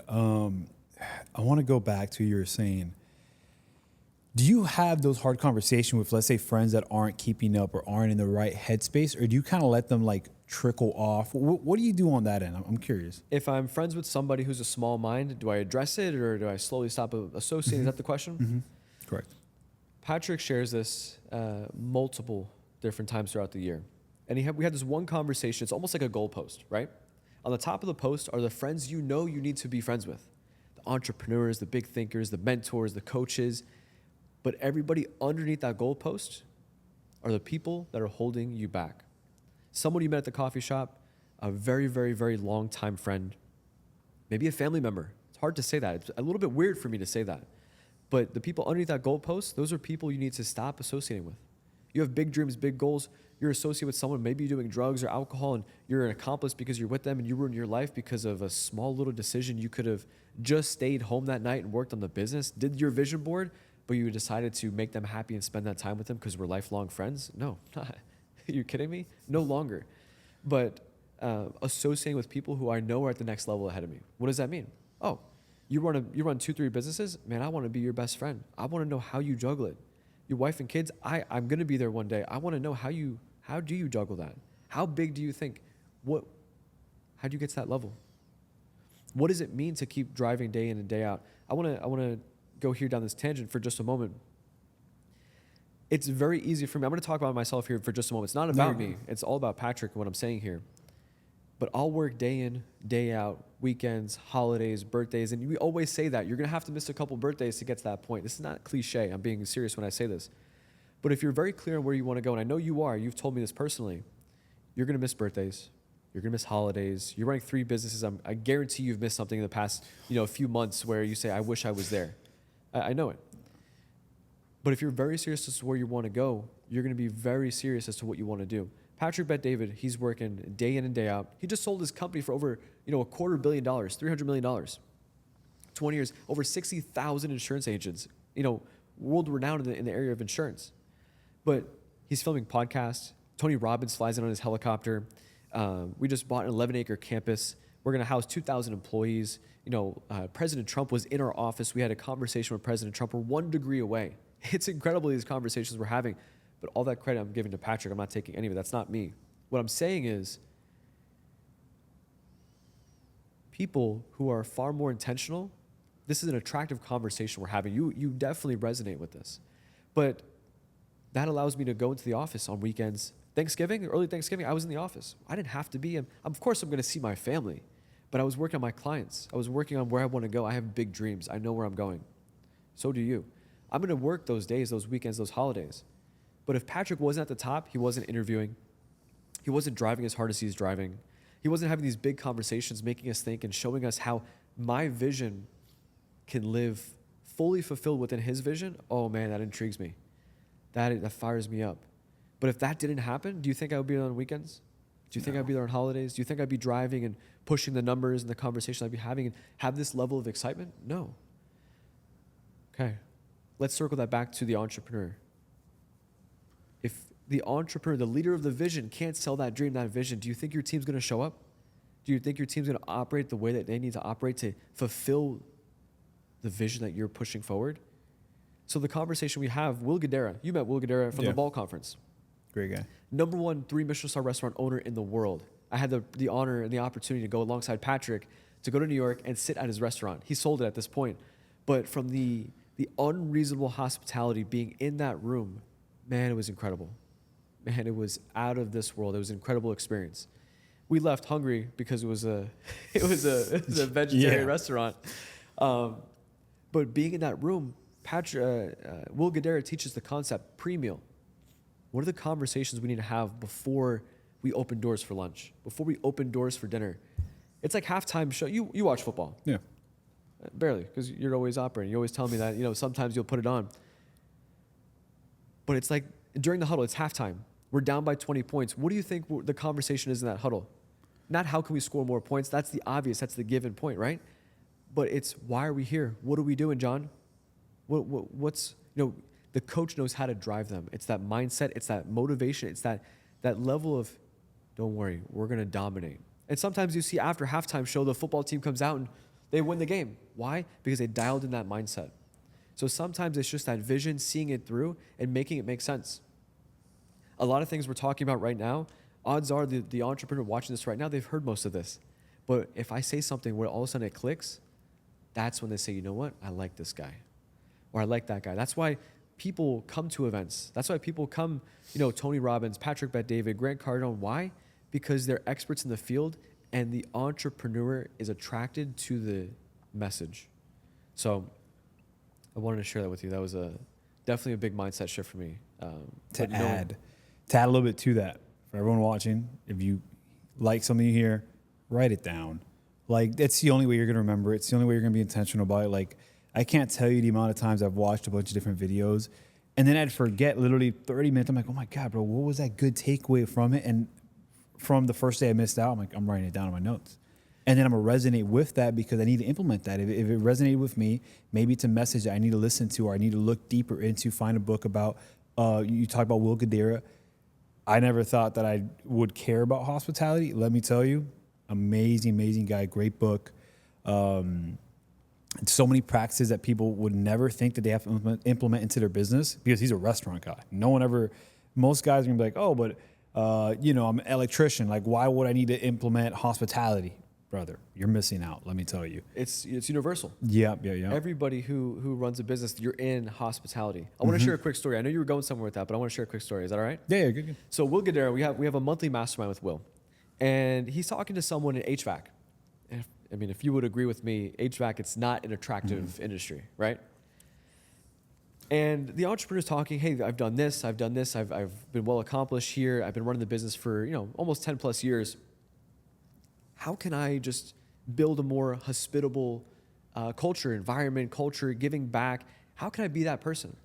And he goes, okay, tell me a little bit more. What does the day-to-day look like? He goes, okay, oh, really? So you're actually inside the house? He goes, yeah. So you have the biggest advantage amongst everybody on this call. You're inside the entrepreneur's house. He goes, you can know how they dress, what they like, what the house smells like. Very personal. You get very intimate with your clients here. He goes, yeah. He goes, okay. He goes, I'm not in this field, but I have an idea. If you see an iPhone charger hanging around the house and maybe you're walking past their bedroom, you don't see an iPhone charger next to their bed, maybe buy a $20 iPhone charger, and plug it in. Put a little note on it. Now you might say, yeah, it's $20. What do you mean unreasonable hospitality? Exactly. Every time, or that night I go to bed, I didn't have to bring my iPhone charger next to the bed. It's there already. Oh man, this guy in HVAC, John, man, what a stand-up guy. $20, it's going to make his day. He's going to charge his phone and be like, that guy, man. Dinner, when family come over to the house, hey, you have a charger? My phone's dying. Oh man, you got to hear about this guy, John. He's my HVAC guy. Man, what a stand-up guy. I need someone in HVAC. You have a good guy? Boom. Whatever you spend in marketing, having the culture of unreasonable hospitality or providing that level of hospitality will 6x any type of investment you have in marketing directly from Will Guidara. That iPhone charger, we're going to talk at the dinner table about my guy in HVAC, let alone, if he just fixed the AC. Thank God we live in Florida. It's fixed. Yeah. But that's going to be a story he shares for a while. So little things like that. Having those conversations in hospitality, it's not just in restaurant and in hotel spaces. It's universal. If your clients or your workers are front facing, being trained by someone like Will Guidara, that unreasonable hospitality, it's a huge, huge opportunity. I think you're going to have a lot of really good advice because you do have a lot of clients on a day-to-day. What do you do to keep track of acts of unreasonable hospitality? Because you talk to a lot of people a day and your weeks filled with meetings and calls and all that. So do you have like a note section? How do you keep all this organized? Because as we entrepreneurs, we aren't the most organized individuals ever. And this is stuff that I think everyone is going to have a takeaway from. Just because if you're an entrepreneur, that means you service someone to some degree, whether it's software, whether it's a transaction, whatever the case might be. What do you recommend or what type of system do you have in place to track all those notes and to implement that unreasonable hospitality in what you do, because you have a wide range. I want to talk about our training with Ritz-Carlton. We're going to come back to that here in just a moment. But how do I track acts of unreasonable hospitality or areas for me to, keep those pointers aside so I know when the timing is right, it just makes sense? I take notes from the second I say hello to you, what you're wearing, just things that stand out, or the things that you say. I'm writing down notes, practically transcribing everything you say. That's not standard. That's just what I do. Why? Because I want to go back. You said your son's in football day in and day out, hustling, but you're not going to miss your son's football game no matter what. It's a non-negotiable. Man, this guy's a family guy. He drives the business. He's struggling. He told me he's struggling, but he's never going to miss his son's football game. Got it. Check. I'm going to make sure that I show up at one of his son's football games. Or maybe just say, hey, listen, you have a football game with your son. Listen, call me back. Or listen, maybe it's not that. Maybe that's not enough here. Maybe it's, listen, we have an event. It's on a Friday night, but I know his son's football games are on Friday nights. I'm not going to beg him to come to this event. What means the most to him is his son and his football career. It's a non-negotiable. John, listen, hey, I know, and it comes up in conversation. John, listen, I know we have this event. It's this Friday. I know your son's football game's Friday. Oh, man, you remember this football schedule? Of course, I have it in front of me. You said it means a lot to you. Got it. It's just knowing that I'm there for the entrepreneur. I'm not going to fit a round peg into a square hole. I'm going to make it make sense for you. There needs to be a level of trust. You're on the phone with me because of the trust from Patrick. I need to build my trust with you. What are you talking about? I'm going to be there for them. That's a little section I'll give you there. But we just had a 2-day executive training with Patrick in Ritz-Carlton. Patrick said, hey, guys, today, 8 a.m., I want you over here at production studio. Good news is Ritz-Carlton's here. We have our executive training. He didn't say, hey, guys, if you're available, come. He said, no. Block the rest of the day. Get over here. You have 20 minutes. We have Ritz-Carlton here. Full day executive training. And it was an incredible experience. And I say that because it wasn't just Patrick paid and we got an executive training. The exact same training that Patrick Bet-David got for Ritz-Carlton, I was in the exact same room sitting next to Patrick, and I got the exact same training. Why am I sharing the story? Because Patrick believes that, with our new campus, 11 acres, we're going to fill it to 2,000 employees. Sure, we can do it in 5 years. We want to do it in as little as 2 years. We need the right leaders to stand up. We need the right leaders in our community to feel empowered, to get to that next level. The first day was just our C-suite executives and managers. I had the privilege of being in that room. And the next day was the whole company, 150 of us in the room, executive training from Ritz-Carlton. The biggest takeaway I got was employee empowerment, unreasonable hospitality, acts of service. I'll share a quick story. Odds are, if you've been to Ritz-Carlton, you probably can relate to this message. By the time you pull your luggage out, or by the time your luggage is pulled out of your rental car or your car at Ritz-Carlton, the bellhop or the concierge that is pulling out that luggage, odds are they already radioed, Devon's here. He's here from Australia. He's wearing a burgundy suit. He's here with his fiancée, his girlfriend. And he's approaching the desk. When he comes in, he's from Australia. And by the time you approach the front desk, they already know your first name. And at that point, you're looking around, you're saying, the camera's on me. Like you're having that level of, ooh, this is different. You didn't expect that. But maybe you do because it's Ritz-Carlton. You have that level of anticipation and expectation. But I'm going to go on a quick tangent here. When you go to a hotel, give me 3 things that it's expected. When you walk into a very nice hotel, what are the 3 things you anticipate that's going to happen? Man, we go to really nice places like the Ritz-Carlton Four Seasons. And man, one of the main, I always look for, I'm like, okay, what are they doing over the top? Because all these really nice places always have a signature thing they do that's over the top that no one else does. And they go above and beyond. So nowadays, that's what I look for. I'm like, okay, yeah, cool, great service. I know that's what's to be asked for, demanded at that price point, but I want to see what are they doing to be different. Yeah, so I'm going there. But give me 3 things you expect. You walk into a beautiful hotel. It's a Four Seasons or it's a Ritz-Carlton. 3 things. The moment the door opens, what do you expect to happen? Man, unreasonable hospitality, man. I like remember my name. Okay. Remember different aspects of my life or things that could aid me. Like if I mentioned I wanted to go to the beach tomorrow, maybe you'd mention intentional. Food or something that you guys have at that restaurant there. Okay. The third thing would probably be help me in making other reservations or just be more of a concierge thing of planning out the rest of my trip there in case I didn't have any plans. Perfect. What is usually said is, oh, the door's open, you have nice classical music or nice, nice music playing, soft, feels good. The AC, you could feel the AC. People are there to greet you. You're having, soft little conversations. You feel welcomed, right? That's all expected behavior. If you can agree, we're probably never going to remember that. You're going to know it made you smile. You're going to know it made you feel good, but you're not going to remember that. Why? Because it's expected behavior. The unexpected behavior, which is what you were just talking about, helping me make those reservations. Remembering your name, those different things. By the time you walk up to the front desk, so many people knew your name. You're like, wow, what's going on, right? But it's the unexpected behaviors and unreasonable hospitality that takes the business to the next level. Why? Because it's the way you made them feel. They're going to look back on it. They're going to smile.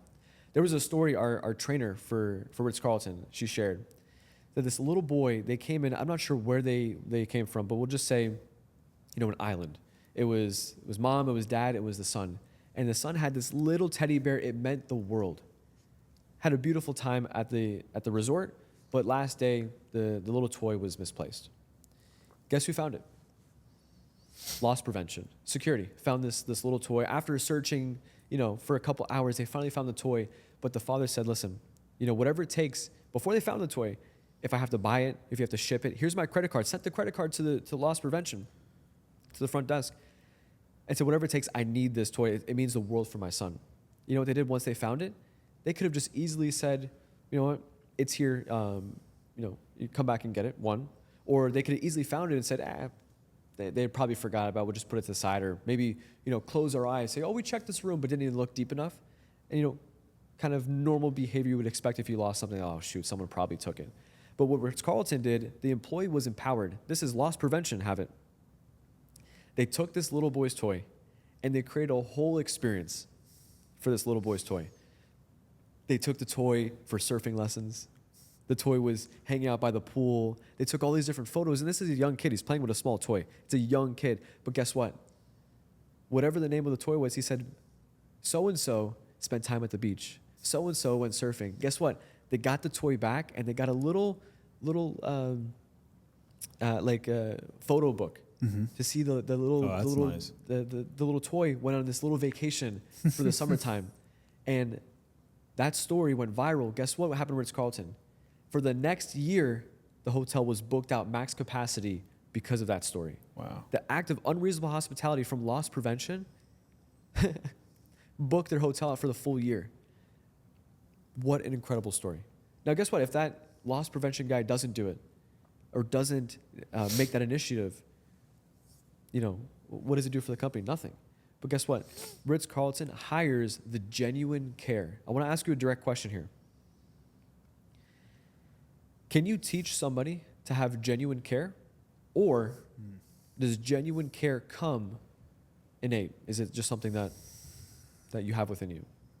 I think you could develop someone's skill for genuine care. I don't think that you could instill it in someone. But again, that's probably not the individual you're trying to hire anyways. So for the most part, I think you could probably instill it or teach it, unless you can see it right away. I mean, you know what a good hire and a bad hire looks like, whether they're receptive or not receptive. You know when people just aren't willing to take criticism or anything like that. Those are going to be the individuals that are going to be very, very hard to teach anything, let alone that skill set. So I think for the most part you can, but it's not every single individual. I don't think for 100% of people, no. But for the people that you're looking to hire with your vision, your clarity, where you guys are going, 100%. I think anybody you guys hire, it'd be relatively easy to ingrain into, because you guys have very, very high criteria, which is great. That's the driving force of the company.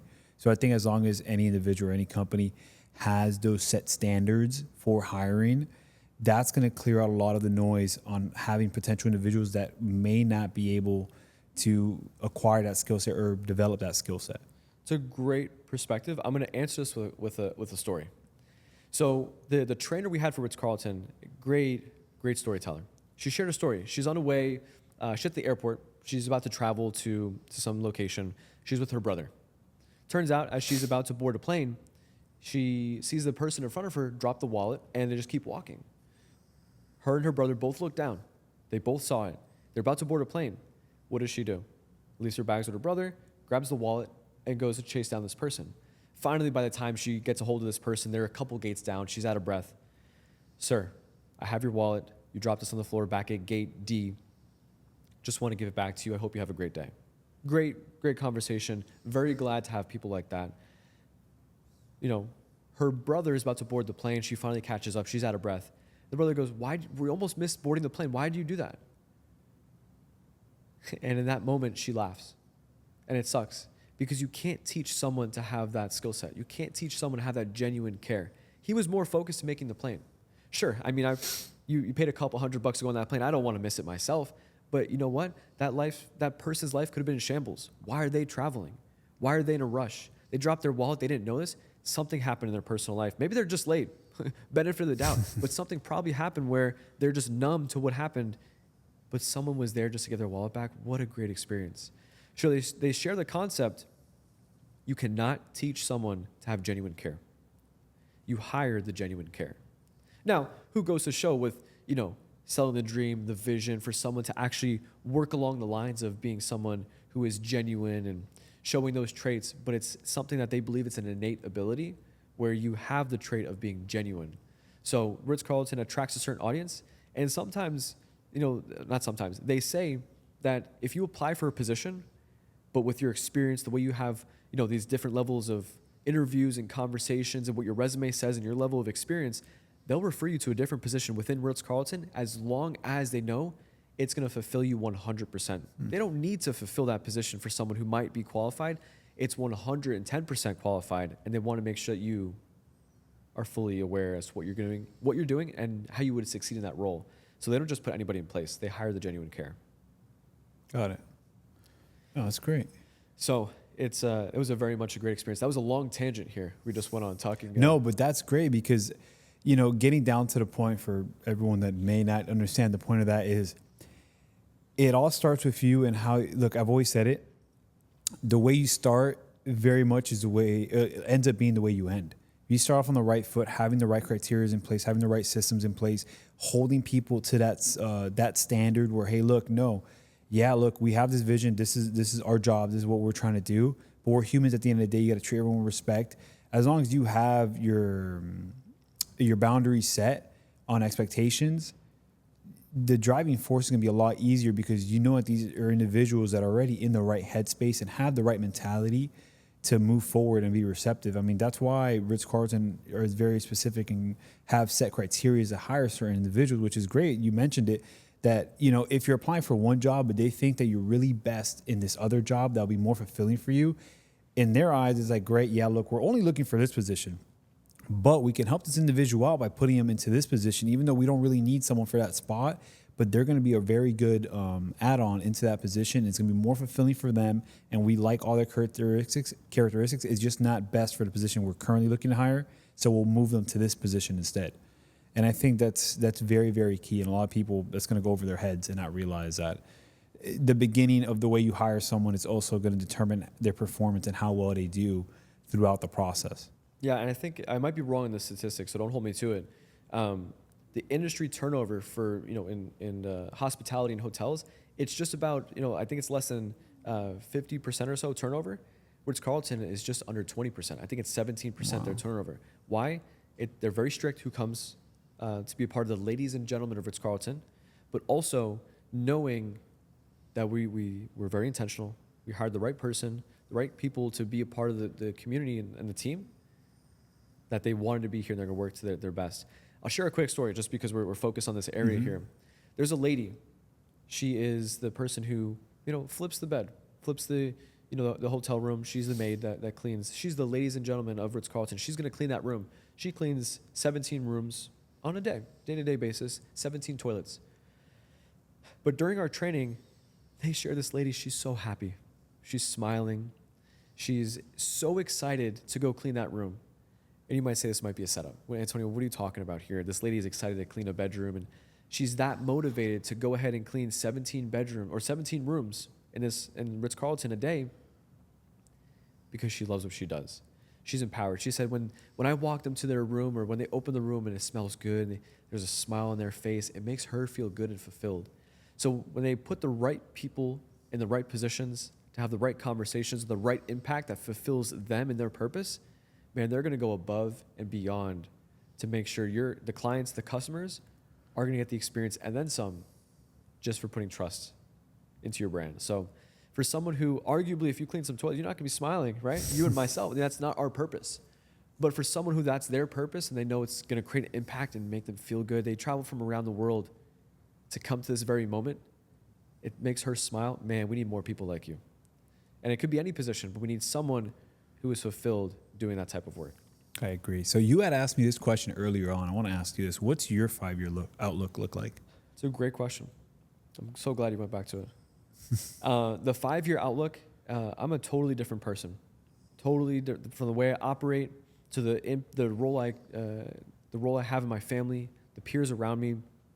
I'm a leader in the Bet David Consulting division. I'm a well-established manager operating with a team of over 100. I have leaders who have their ring earners, their watch earners. That just means they're a different level of ranking within the unit. I've duplicated myself. I've duplicated the conversations that we're having. They're taking leadership roles in the company as well. I'm someone who is well over a 7-figure earner in the company. Someone who is able to share and have conversations of where I came from, where I'm going. I'm opening up new locations when it comes to consulting. We're going to have locations around the United States, let alone as far as the impact we're going to make with media, but specific to myself, being someone who's able to be relied on within the unit.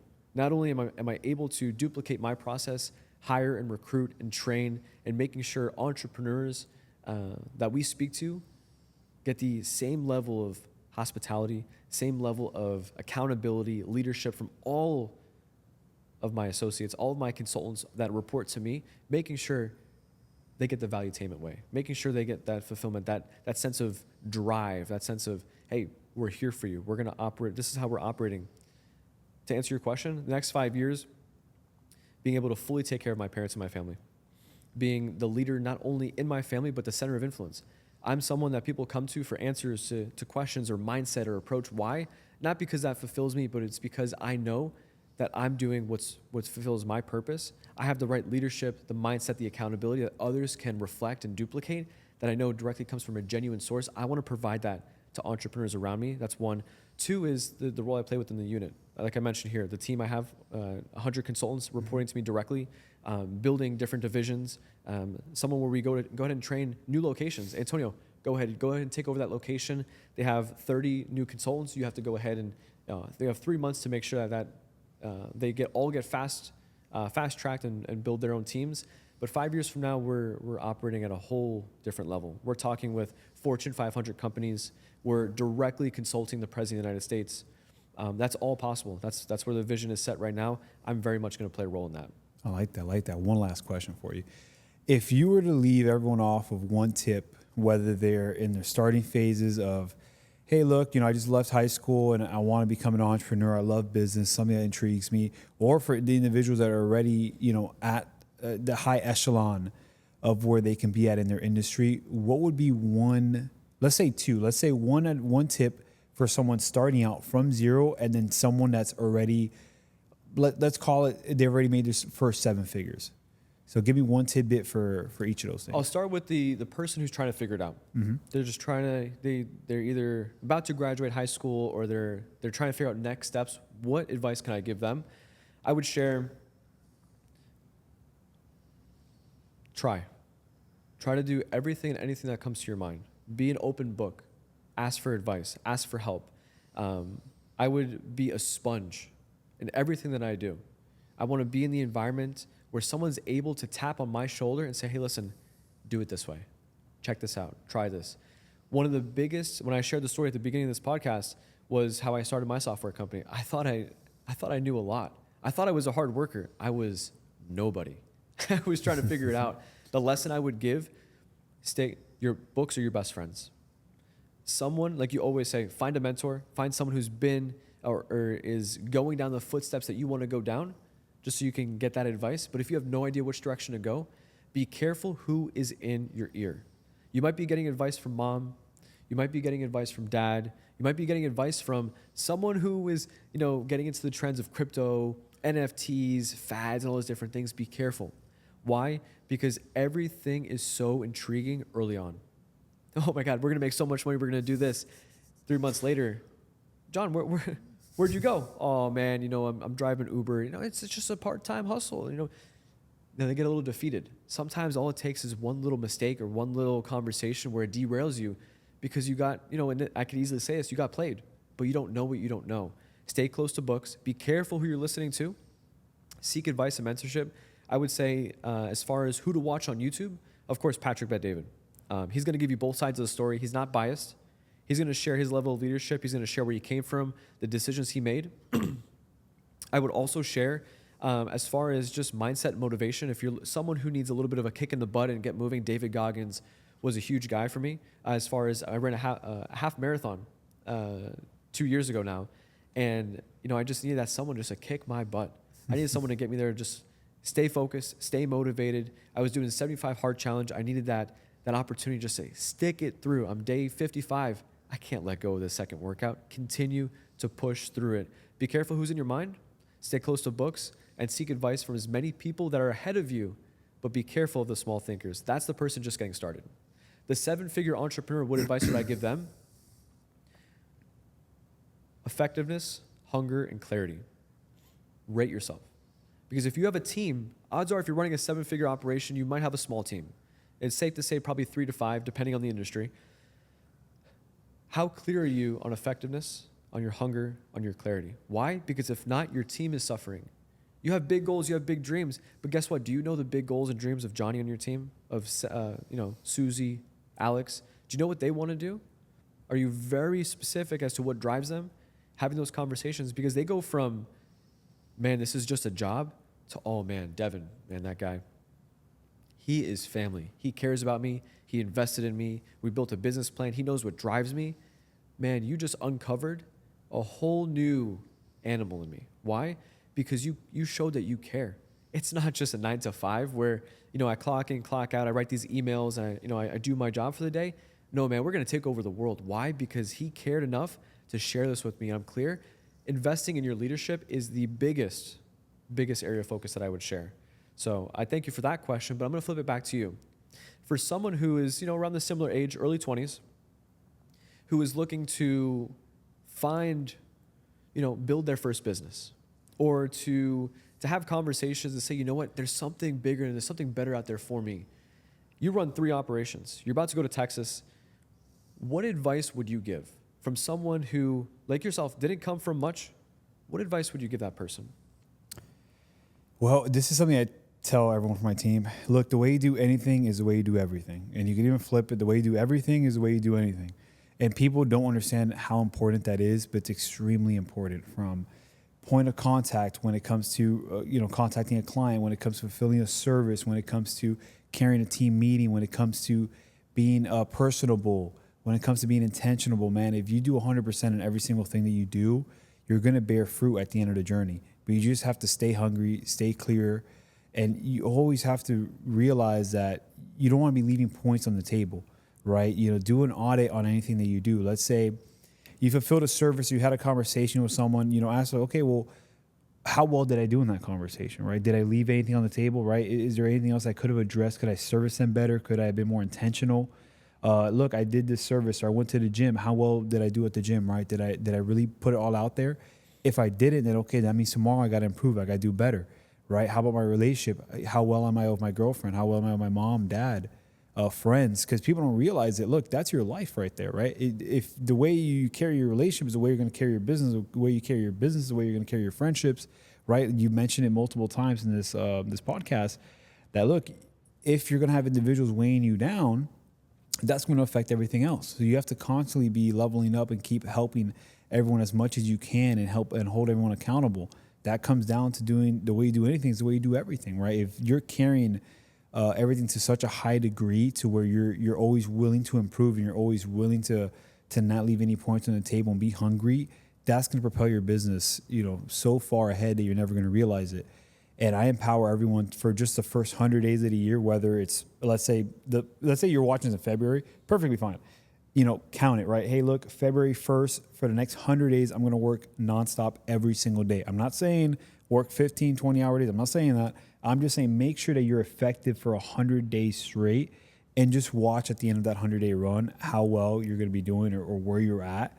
it's either you're going to learn what to do or what not to do, or you're going to have a bunch of results and you're like, you know what, why even stop? Why stop at 100 days? Why not continue and end the year off like that? And then keep pushing and pushing through.